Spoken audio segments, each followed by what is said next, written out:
Hello and welcome back. It's been another week and another dare. This is the Dare to Try podcast, and I'm Bretagne. I'm Anike. I'm Johanna.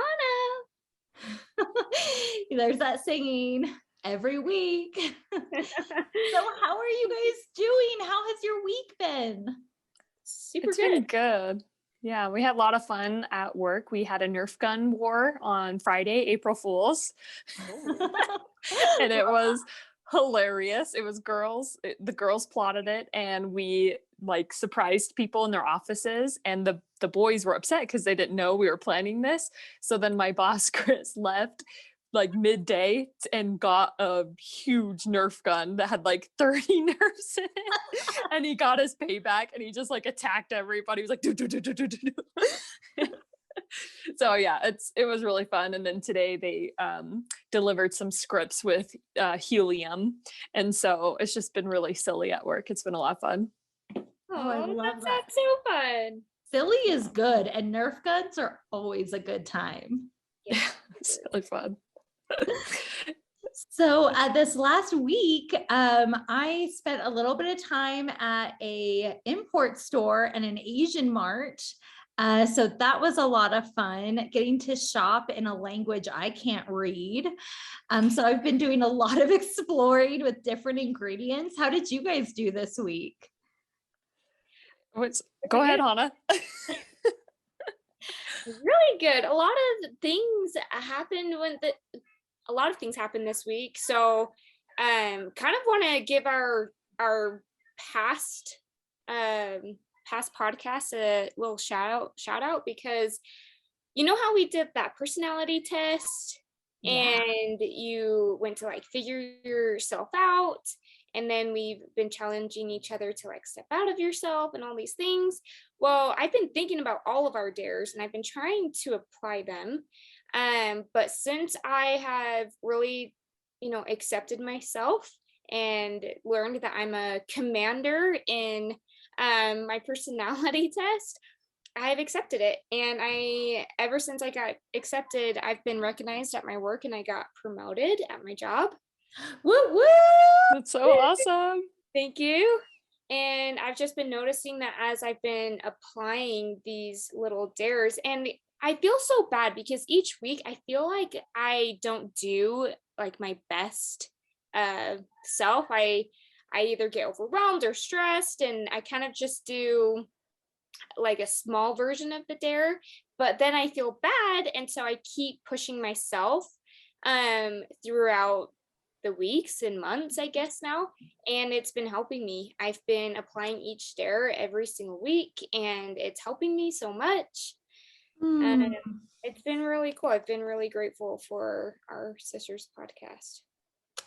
Oh, Johanna, I love that. I love that you said that you revisit all the dares each week, because that's what we're doing. We're building our tool belt. I imagine, I don't know, a box of Crayola crayons. And, once you have the blue crayon and then you move on to the red crayon, it's not that you never use the blue crayon again. Sometimes you come back, and we're just filling our box and creating all of these colors to our personality and to our life. And we're building our masterpiece, which is ourselves. And so I love that you gave us a shout out, because that's what we're doing. We're making ourselves better every day. Yeah, and it's bringing these dares into the front of our mind. And so I have the same thing, Johanna. Every day I think, be inclusive, go and talk to that person because they intimidate you, try something new. What are your goals? What scares you? I'm always thinking of our dares, and it is on my mind now. Whenever I don't want to do something, I think, oh, wait, be inclusive, or whatever the dare was.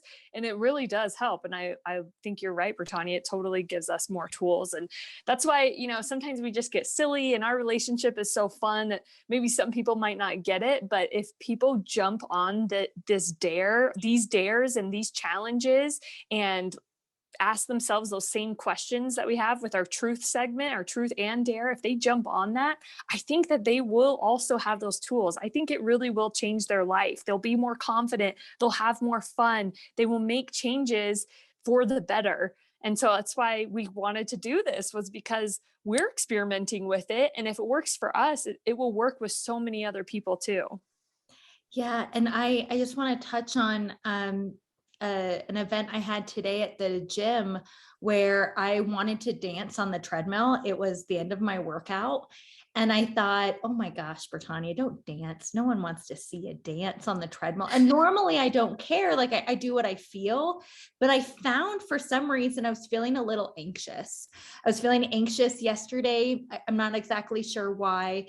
And I was feeling a little anxious today.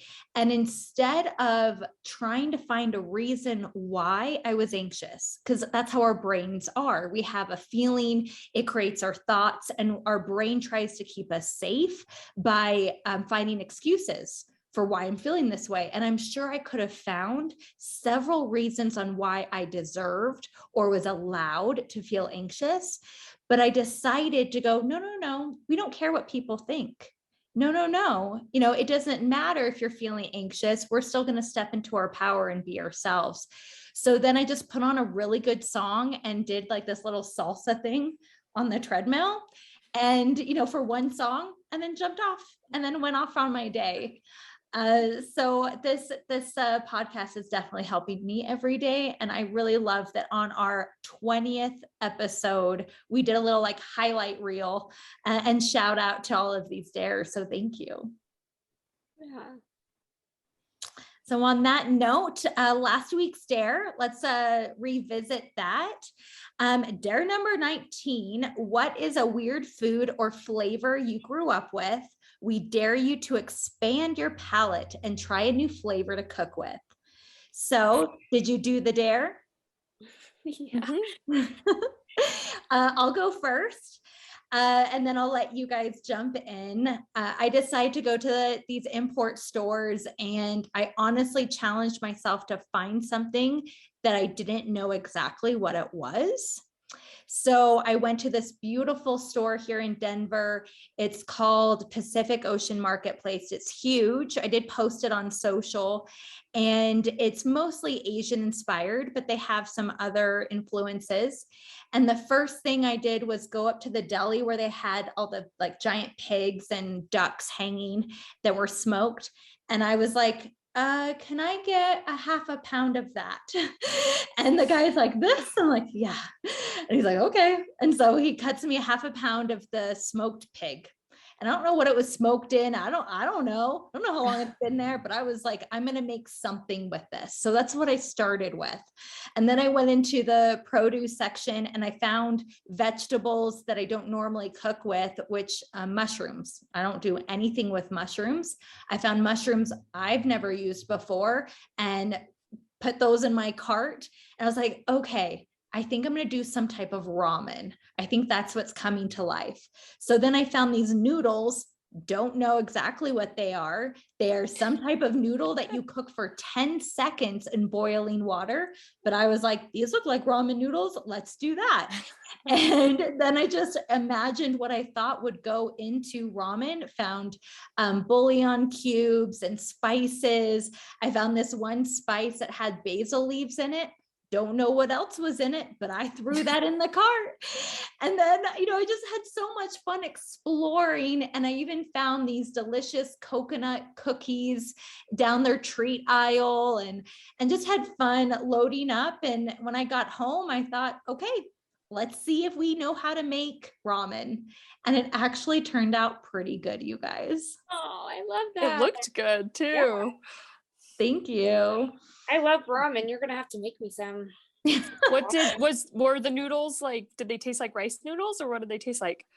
So they tasted like more of like an I think it's called udon. So it's a thicker noodle. So not like a typical rice noodle. I feel like the noodles I picked actually were probably too thick for what I was making. So I'd go back and do a rice noodle.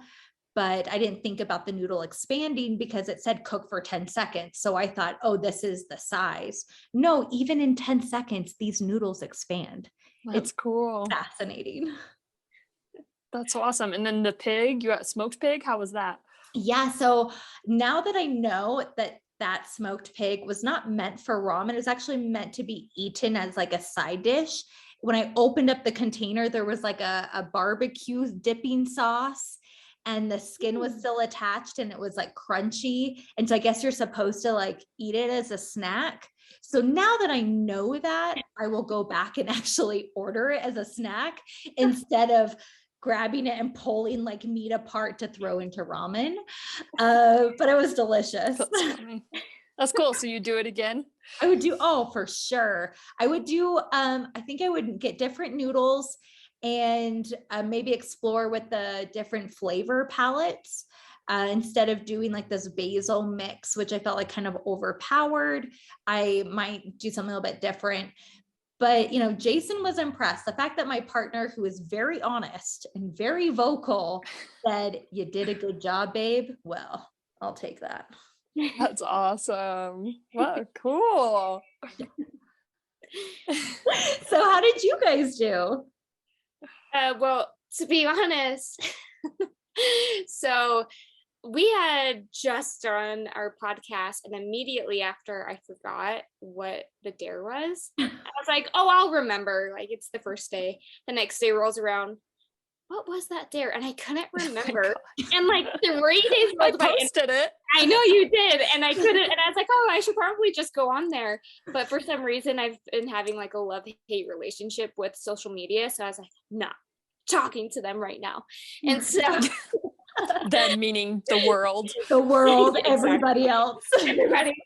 And so then I was out shopping, running errands on Saturday, and I was like, man, we need to get food. Like, let's just quickly pick up something. And so I went into Noodles and Company to get some food. And I was thinking and waiting in line and really trying to decide what I wanted to get. And then while I'm sitting there, I was like, should I try this new thing? And it just dawned on me, you're a dare, try something new. And I'm like hearing your voices in my head, like, you got to do it. And I'm like, okay. And so I got this like zucchini noodle shrimp scampi. I think that's what it's called. Yum. I like shrimp. I think I like zoodles. I don't remember the last time I had them. So I was like, this is going to be a new thing. But I also ordered something else just in case. And I was ordering everybody else other stuff too. So I was like, we could all just like share off of each other. So I kind of went the safe route. But when I started eating it, I liked it more than every other dish I got. And so I was like, so glad I tried something new, and so glad I remembered the dare to push me to do it. So it was good. So are you going to make zoodles at home? Are you going to explore more of that type of food? Make zoodles? Probably not. Yeah, you need one of those like machines that spins out the zucchini to make them. Right. But I definitely like trying new things. I'm never afraid to try new things, but sometimes when you're just starving, you want to go with a safe bet. Mm-hmm. And so I'm glad that even in the moment of starvation and hangriness, like I still tried something new. Oh, I love that. Yeah, zoodles. I like vegetable noodles. Yeah. I feel like they're better for you. Now maybe it's because they're vegetables. They could be super processed and not that great for you. I think it depends who makes them. But it was nice because, noodles are usually really heavy. And I used to work at Noodles and Company, and your first week there, all your meals are free, breakfast, lunch, and dinner. And I would stay there breakfast, lunch, and dinner, working my tail off. And I remember like feeling like I was gaining a ton of weight. I'm like, what the heck? Like, and it had only been a week.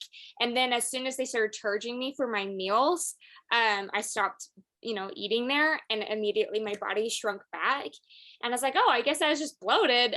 But with the zoodles, I don't feel that. I feel good through and through. Oh, I love that. Through and through. That's so cute. So does blah blah blah blah blah, does that inspire you to try more new things again at restaurants? Like, would you order new things next time? Oh yeah, definitely get more zoodles, more veggie noodles, and things that make my body feel good. I need to listen to my body more. So Mm. Oh, that's awesome. That's good insights. For me, I reeled the kids into it. They didn't have a choice, but they love trying new things. Every time I say we're doing a new dinner, a new fruit, a new snack, they are thrilled. And so one of the days I came home early because we're preparing for our presentation for the energy healing conference this weekend, and Dan just needed some time to work on some stuff, so I came home early and took the kids on a little adventure, and we went to this little tiny store in, it's either Ryrie, it's like a different town. So I live in Rigby, there's Idaho Falls, and there's lots of these little towns like Iona, Ryrie, Yukon. And I don't know if I'm saying that right, but I'm pretty sure it's Ryrie, and it's called Lovebird or something like that. And we went in there and we thought it would have a bunch of local produce and local meat, but it actually was not what I expected. They were just selling like Walmart food and Costco food. I don't Mm. know how that worked, but I saw a lot of the same brands. And so we had fun there, but I looked at the kids. I said, there's not really anything new or unique here. Unfortunately, the store was cute, had a train and everything, and the owners were super nice, and the town was cute, but there wasn't anything extraordinary there. So then we just went to Brulim's back in Rigby, and Mm. we're shopping around. And I told the kids, well, we're going to eat dinner here tonight in Rigby, or in the grocery store, because they have tables and stuff. And they said, okay, this is great. And we found a yellow dragon fruit, which usually dragon fruit is pink. And I think I've had it before, but I'm just weird because when it looks weird, I don't want to try it. And it's all spiky and stuff. And so I don't ever buy dragon fruit. But this time I said, okay, kids, we're going to try this yellow dragon fruit. And they were so excited. And so we bought that. And then we bought these wraps and some new potato chips. So nothing unique, but I wanted them to try new things. So we ate that. So that was our first experience. And then the next day we cut up the dragon fruit, and they were like, as soon as they woke up, they said, we got to eat the dragon fruit, Mom, we got to eat it. And I said, you're right. So I didn't know how to cut it. I didn't know, like, do you peel it? Do you eat the peel? I didn't think you ate the peel. So I just cut it in half, and the peel actually came off really easily, kind of like a kiwi. It's actually very similar to the texture of a kiwi. And the inside was white with these big black seeds. And it was mildly sweet and very soft, and it was delicious. And the kids loved it. And so we had a lot of fun with that. And I thought I was done at this point. I thought, cool, I did my dare. I introduced, a new fruit to the kids. I introduced a new fruit to me. I'm done. Because I just wasn't feeling very adventurous. I just like what I like. But I do like trying new things. Just this week, I didn't want to. But then at work, we got some marketing person brought this, and it's like a cookie recipe and some like marketing stuff. I don't know. I haven't actually read it all yet, but you know how they marketers love to drop off stuff. And it came with butterscotch potato chip cookies. And I immediately was Wait, like, I'm sorry. Are you sure you read that right? yes, butterscotch potato chip cookies. Hmm. Heck. Yeah, so I immediately was like, I don't want that. And I was about to give it away. And then I thought, oh, dang it. The dare. I have to eat this. My coworker's like, what? And I was like, it's the dare this week. I got to try new things. I got to eat it. And even though I already had that dragon fruit, it was like, this is the opportunity instead of throwing it away. And I wasn't hungry and I didn't really want anything sweet, but this was like a really unique thing. And so I thought, I got to try it. So I opened it up and I took a bite, and it's basically a sugar cookie with butterscotch chips and then crunched potato chips like on top and kind of inside. So it was weird, but it wasn't that weird. It sounds weirder than it is. Like if you took out the potato chips, it would just taste like a cookie with butterscotch chips instead of chocolate chips. Mhm. And the potato chips gave it like a weird, and in my opinion, unnecessary crunch. Because I like sweet and salty, but this one was just, it was strange. But I tried it and it was good and it was different. And I'm glad I did, and it was fun. And I'm glad that we had that dare, because I literally would have given those cookies away. Instead, I challenged myself and thought, no, I'm going to try them, even though it sounds weird and it looks weird. And it turned out fine. I'm fine. I love that you touched on the fact that you didn't love it. So often we try new things with the expectation that we're going to love it and it's going to be a new thing we implement into our life. But sometimes you try something new and you go, cool, not going to do that again. Yeah, probably never make those. I mean, it comes with a recipe, but yeah, I'm not going to use it. But I love that you also got your family involved and you got the kids excited, especially kids. I mean, to all the moms out there, there are children that only eat French fries and chicken nuggets, and that's all they're going to eat. And yet you're introducing at a young age the value of trying something new, especially something that may look a little different.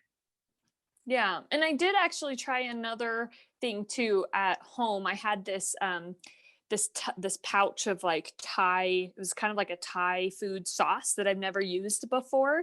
And I was trying to make something out of nothing. And so I was like, okay, I'm going to use this pouch and I'm going to put potatoes in it, and I'm going to put frozen green beans in it, and some onion and carrots. Sure. I just fried it up, and then I put the sauce in, and it ended up being extremely spicy. And so I dumped more coconut milk in there, but then I ended up really liking it. And I would have never put those things together. I would have just thought, I don't have peppers, because I usually put peppers in my curry, so I'm not going to make curry.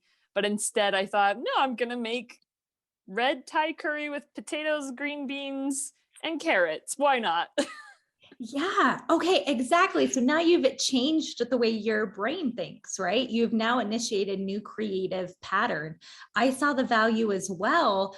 Yesterday, we needed to make some fried or some ground turkey. We needed to fry it up because it was going to go bad. We needed to cook it. And I didn't have peppers, which is what Jason normally puts in it. But what I did have was red onions left over from my ramen and mushrooms. And I had some tomatoes that I snack on. And I thought, yeah, why not? Let's try this.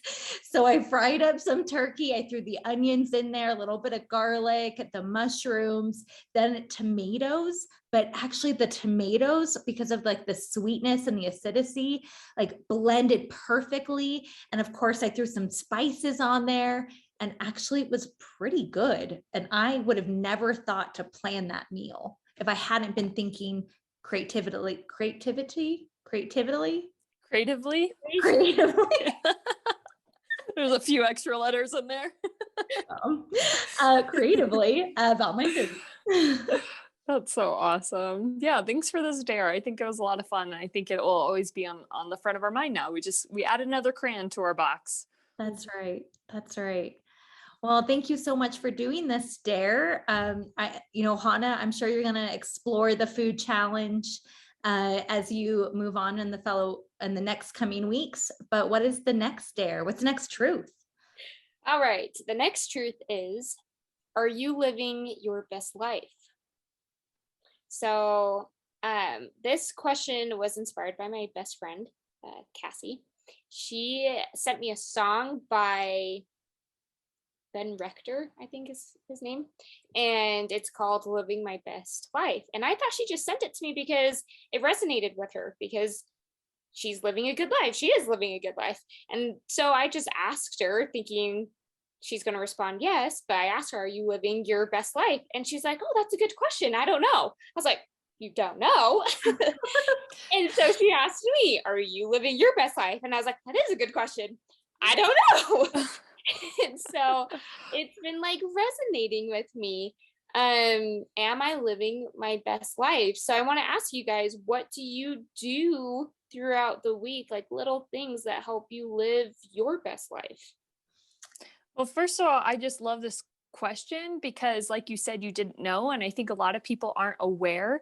And in order to know if you're living your best life, you have to know in your mind what your best life is. Like have a goal or an image in your head that you're working towards or something that you want. And you know that that's what it is. So then you can answer it, yes, I am, or no, I'm not. And this is what I need to do.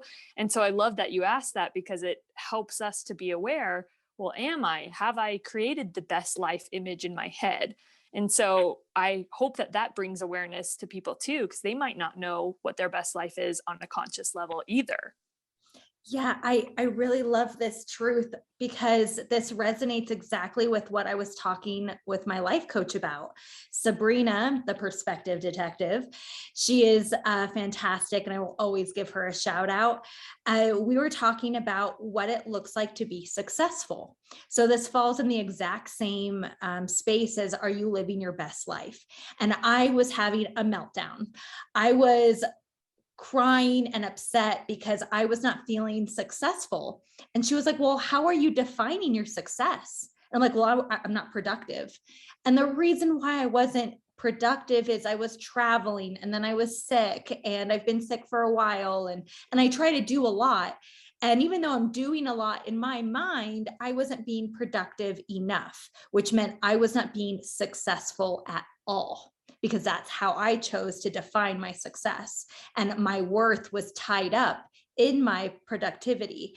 And so she, gave me these prompts of, well, how do you define being productive? And can you be productive at a time of rest? And what does that look like?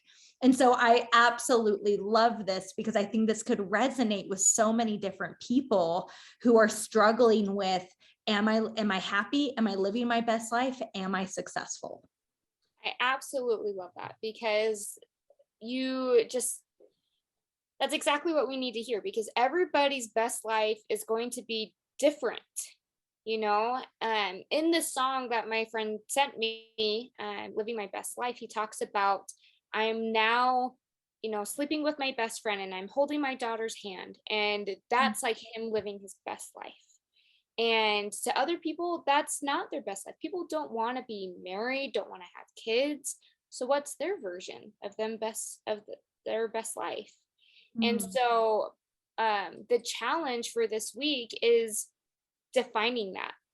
Define what it is that is your best life. And then go in and reflect. Reflect, are you living your best life? If so, keep going. If not, make some adjustments. And that's the third step, make adjustments. And even if you are living your best life, adjust to keep going so that you don't end up digressing. Because if you're not moving forward, you're moving backward. So that is the challenge. Define what it is that makes you living your best life. Are you living your best life? Reflect and adjust. I love that. I definitely need to, because I think I have everything that I ever wanted.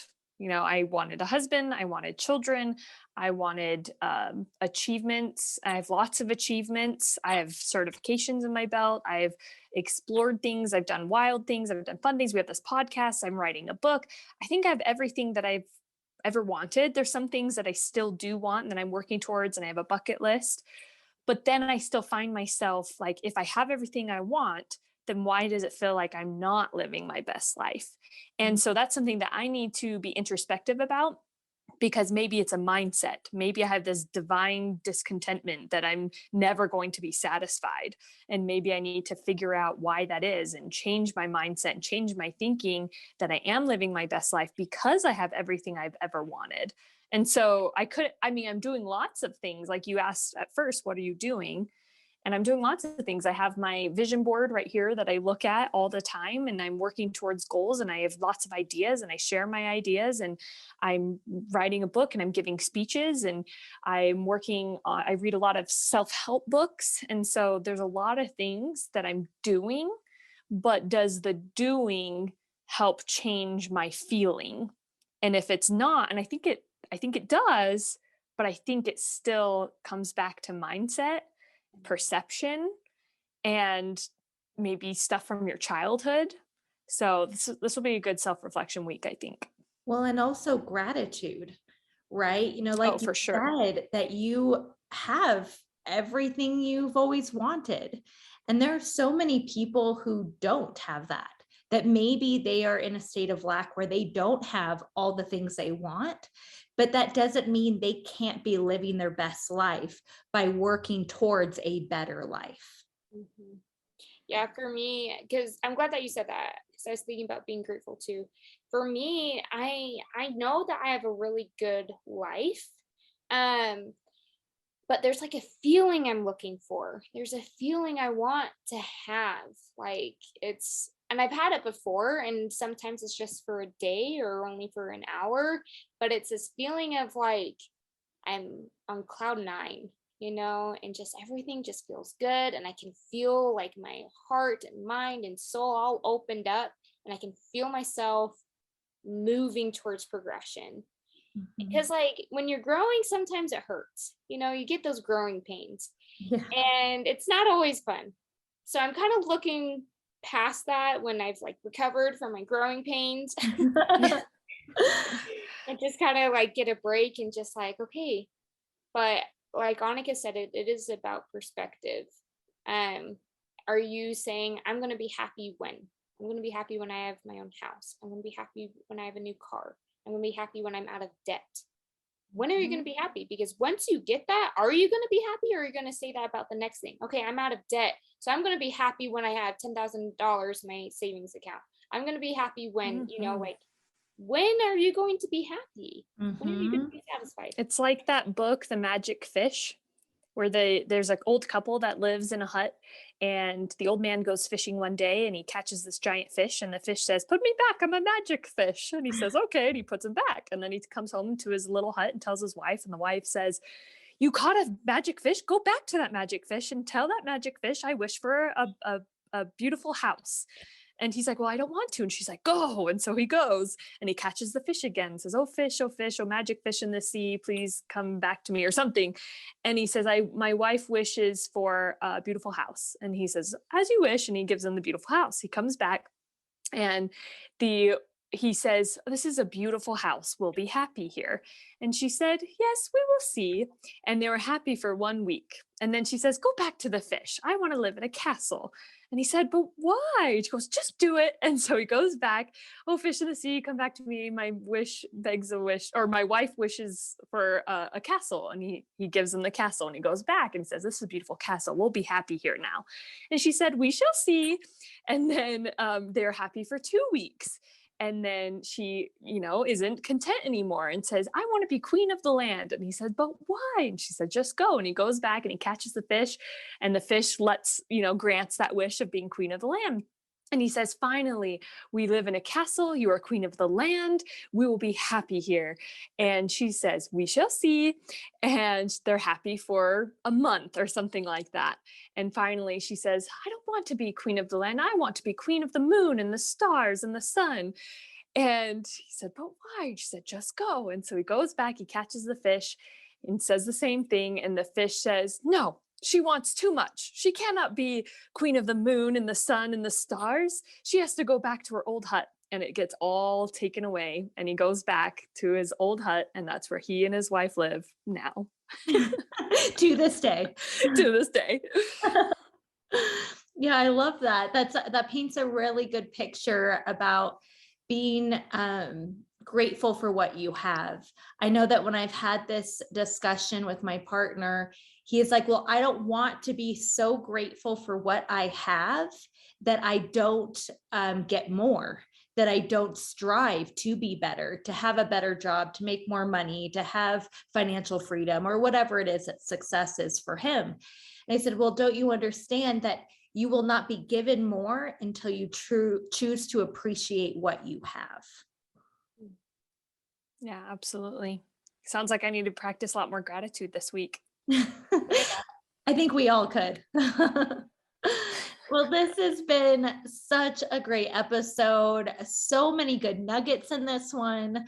I really appreciate each of you and the rest of our listeners coming together to be the best versions of ourselves and to ask ourselves, are you living that best life? And I'm excited to see what we find out next week. Yeah, me too. Bye, everyone. Thanks for Bye. listening.